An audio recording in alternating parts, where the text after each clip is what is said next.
Q106.7 weather. Here's your KQNK forecast. Mainly clear skies today with daytime highs approaching 93. Winds out of the northwest 10 to 15 miles per hour. Mainly clear again tonight. Lows dip down to about 52. Mainly sunny skies tomorrow. Daytime highs approaching 76. A blend of clouds and sun and dry Friday and Saturday. Upper 50s. Friday, upper 60s by Saturday. From the Weatherology Weather Center, I'm staff meteorologist Laura Lockwood.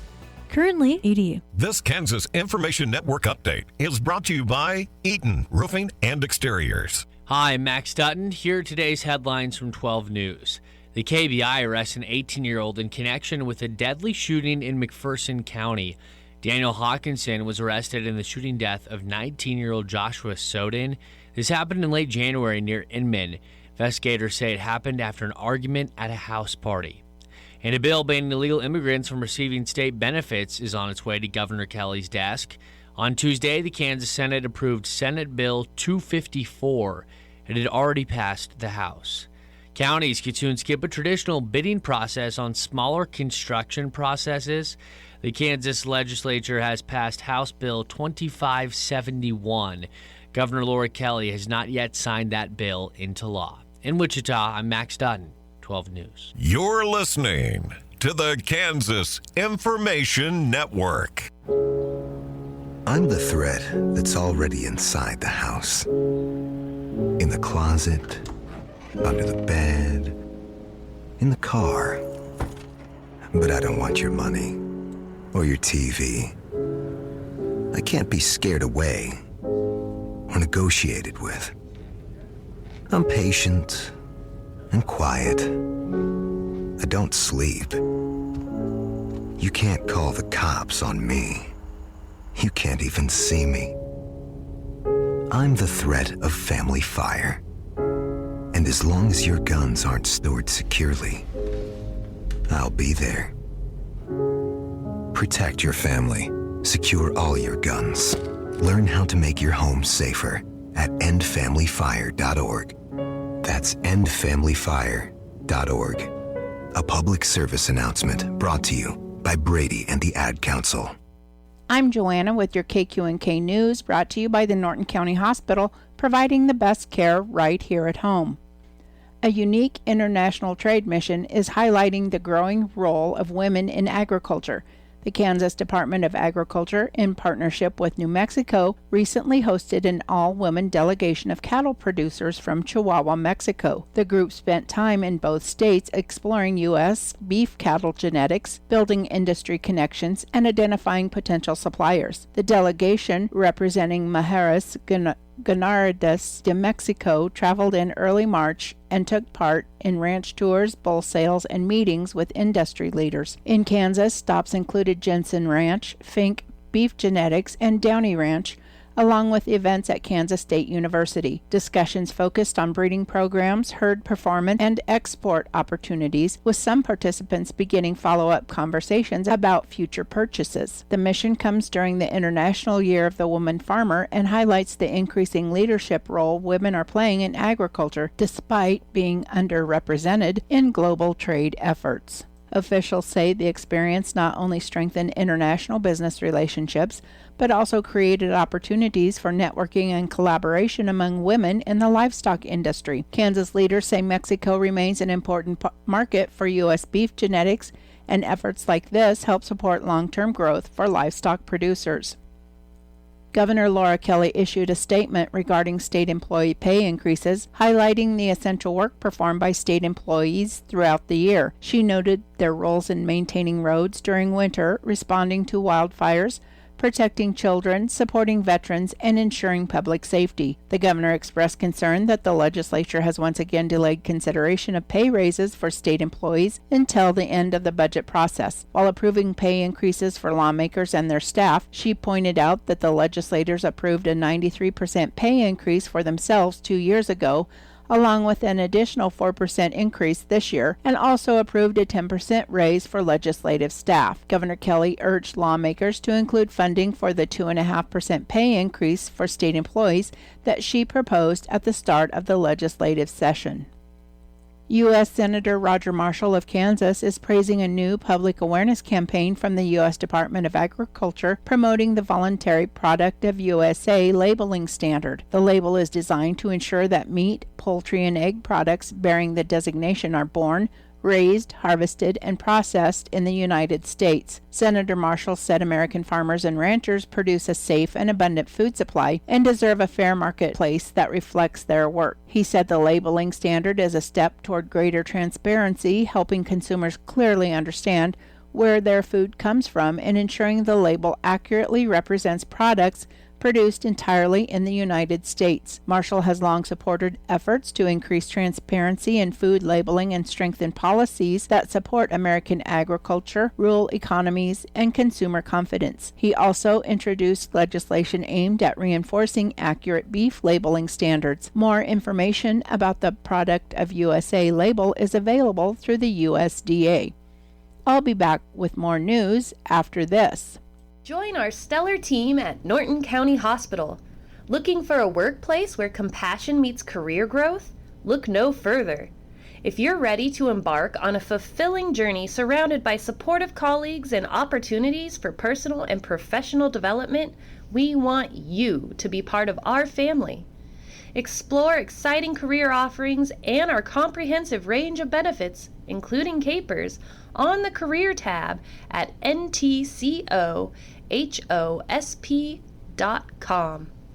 Kansas Insurance Commissioner Vicki Schmid is praising the passage of Senate Bill 20, known as the Kansas Consumer Prescription Protection and Accountability Act. The legislation, drafted by the Kansas Department of Insurance, creates a new regulatory framework for pharmacy benefit managers, or PBMs, aimed at improving fairness and transparency in prescription drug pricing. The bill passed the Kansas Senate on a 32-8 vote, and the House 104-17, and now heads to the governor for consideration. Commissioner Schmidt said the measure prioritizes patients and addresses concerns about rising prescription costs, impacts on local pharmacies, and challenges facing rural communities. The bill requires that drug rebates be passed on to health plans for the benefit of patients and prohibits a practice known as spread pricing, where PBMs charge health plans more than they reimburse pharmacies. It also includes provisions to ensure pharmacies are reimbursed equally and gives the Department of Insurance additional authority to oversee PBM practices and enforce transparency. State officials say the legislation is the result of collaboration among patients, pharmacists, businesses, and lawmakers, and represents a significant step toward reforming the prescription drug system in Kansas.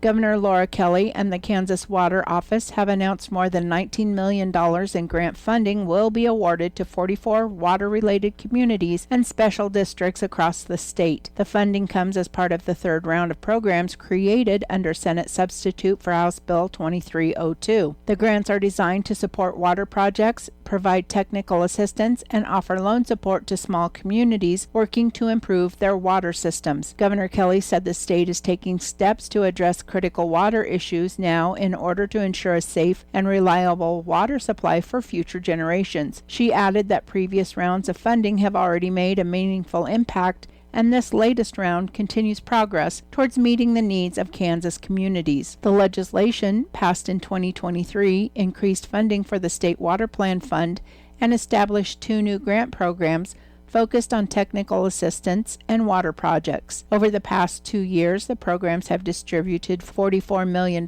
with an additional $19 million awarded in this latest round. Kansas Water Office Director Connie Owen said the funding helps protect both water quality and supply while strengthening community resilience. More than 280 applications were submitted for the 2026 funding cycle, requesting a total of $272 million.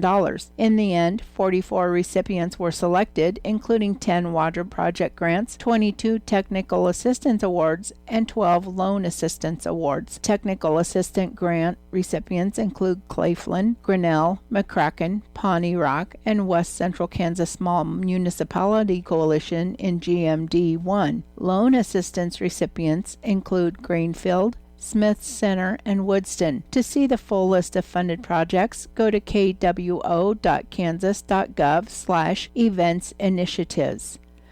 I'm Joanna. Your KQNK News was brought to you by the Norton County Hospital. You can call the Norton County Hospital at 785-877-3351 for all your healthcare needs. Kansas Agriculture Network News.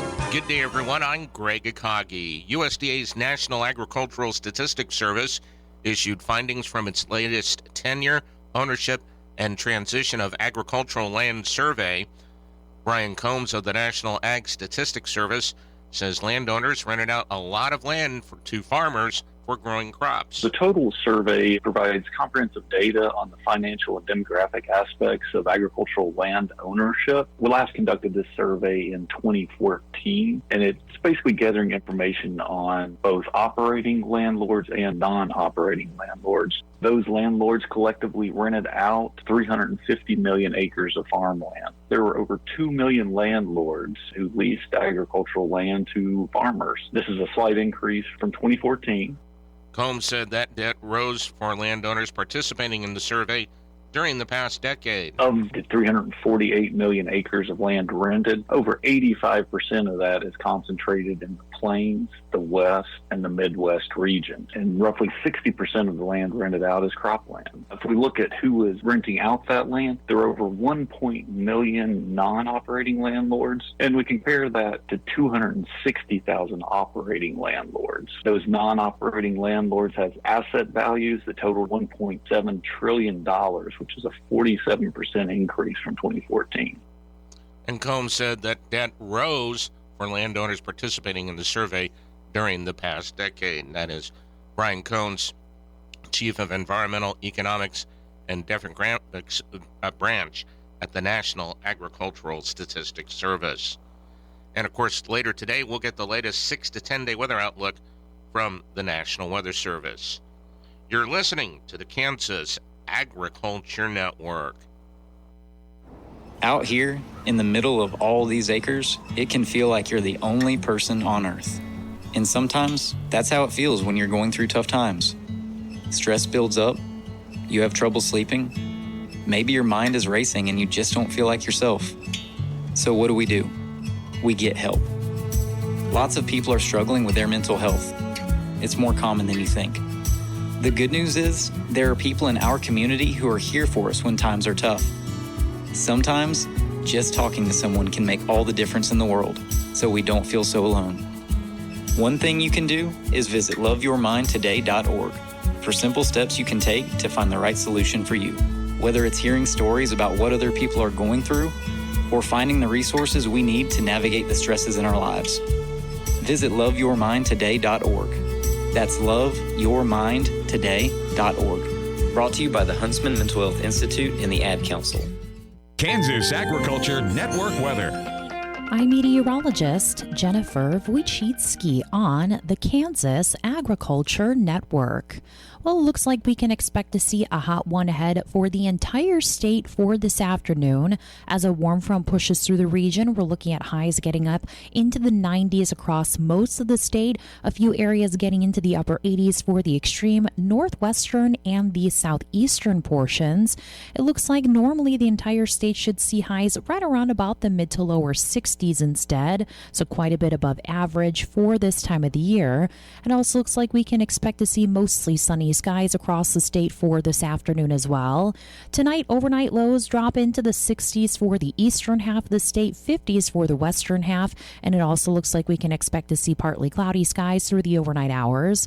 As we get to Thursday, it looks like still a fairly hot one for most, although a cold front begins to start to dip through the northwestern and extreme north central portions of the state from the north, so those areas looking at temperatures still well above average for this time of the year, mid to upper 70s expected, getting into the 80s just below that, and it looks like still primarily in the 90s for the southern half of the state for your day on Thursday. A little bit of a mixture of clouds and sunshine for the extreme northern portions of the state for the morning hours, otherwise sunny or becoming mostly sunny across the state tomorrow. By Friday, it looks like the cold front pushes through the region. Temperatures drop into the 50s primarily, so even below average for this time of the year. A few areas in the lower 60s for the south central and southeastern portions of the state. That's still going to be slightly below average, as those areas should see highs in the mid 60s. As that cold front fully pushes through the region, it looks like mostly cloudy skies to start off the day, but then becoming mostly sunny across the state as we get through the afternoon hours, and also just a slight chance for rain showers in the early morning hours for the southeastern portions of the state. This is the Kansas Ag Network. I'm the thread that's already inside the house. In the closet, under the bed, in the car. But I don't want your money or your TV. I can't be scared away or negotiated with. I'm patient and quiet. I don't sleep. You can't call the cops on me.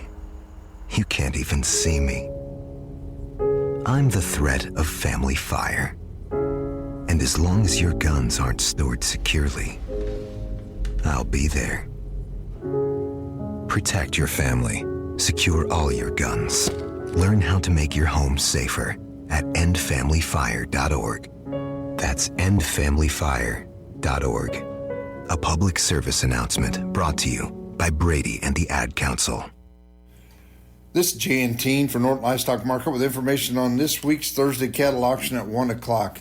In the breeding stock, here's 6 black white face heifers. They're heavy springers. They're bred black. They weigh 1,000 to 1,050. In the calves and feeders, here's 72 red Angus heifers, long-time weaned, spring and fall shots at 450 to 600. Here's 64, be a load of them. There'd be 80% black heifers at 800. We'll have our usual trailer run of weigh cows and bulls. We'd be expecting more consignments of all classes of cattle by sale time. Now remember, on Monday, March 30th at 1 o'clock, Norton Livestock Market will host the Renner Charlet production sale featuring 37 spring yearling bulls, 7 fall 18-month-old bulls, and 18 females. Hope to see you at these auctions. Thank you.